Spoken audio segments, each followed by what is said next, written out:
Hello, welcome back to my study again, I'm afraid, but hopefully I'll get outside again tomorrow. And the licensing service in Bemerton went really well last night and was a really meaningful occasion, despite being so few of us present. Maybe because of that, in a way, it stripped it back to what was essential, and yet so good to have many more joining us online and cheering Kevin along as he begins his ministry there. And in the sermon, I was reflecting on the worst job or the worst day's work I ever did. We were thinking about the theme of service. Remember, a couple of days ago, we were talking about William Temple, who saw service as the third of his essential features or principles of a Christian society. And service was the theme.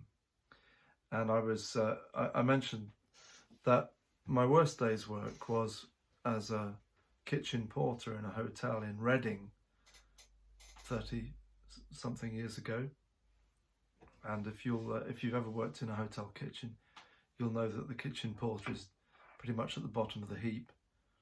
And having spent the day with scalded hands and abuse from everybody else in the kitchen, I carried a pile of a towering, as it turned out, leaning pile of clean plates into the restaurant amongst the diners, and as if noticing it happening to somebody else, felt it topple and fall, and every plate in the pile smashed around the restaurant.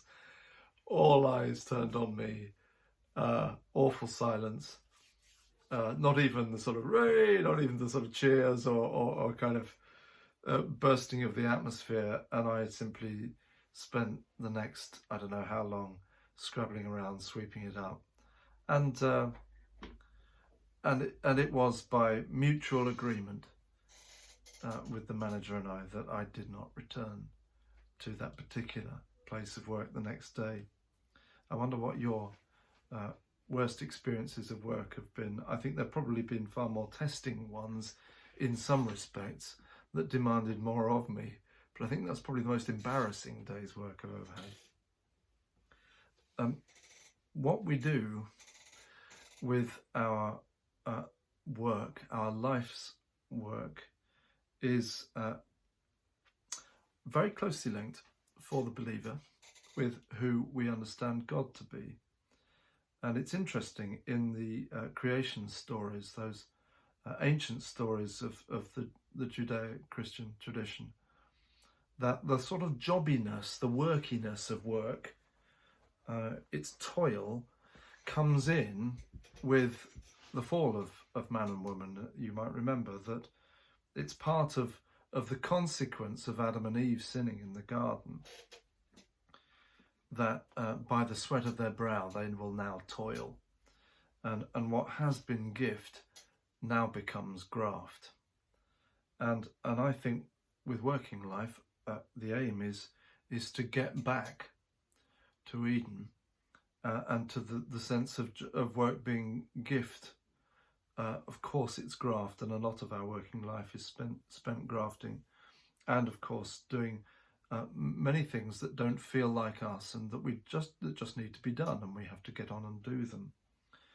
But insofar as we possibly can, and for as much of our working life as we possibly can, we should be aiming to do what we are.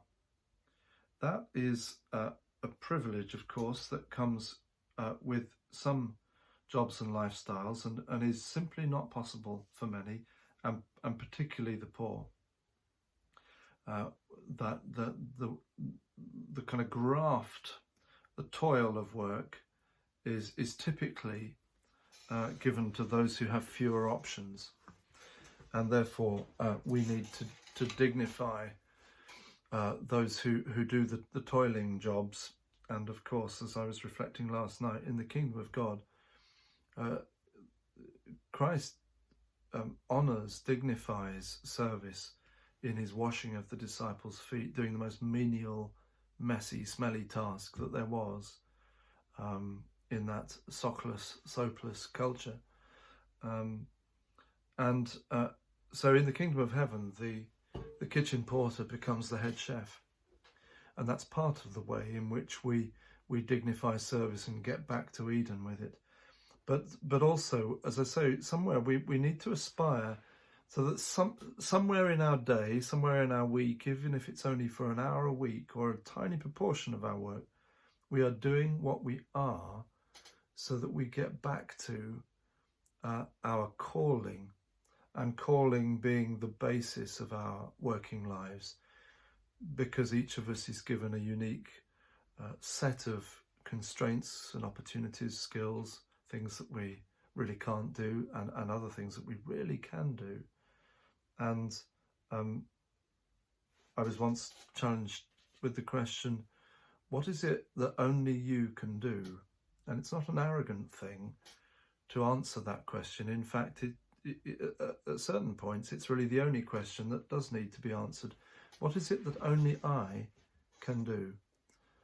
Given that there are so many things that I can't do or I really shouldn't do, what is it that only I can do today in this situation? And that's the aspiration of working life, so that we do what we are. That is the challenge of service, so that even when we are doing things that we would rather not, that we do them as ourselves, and we bring our own unique fingerprint, if you like, to that task, whether it's sweeping up smashed crockery or doing something rather better.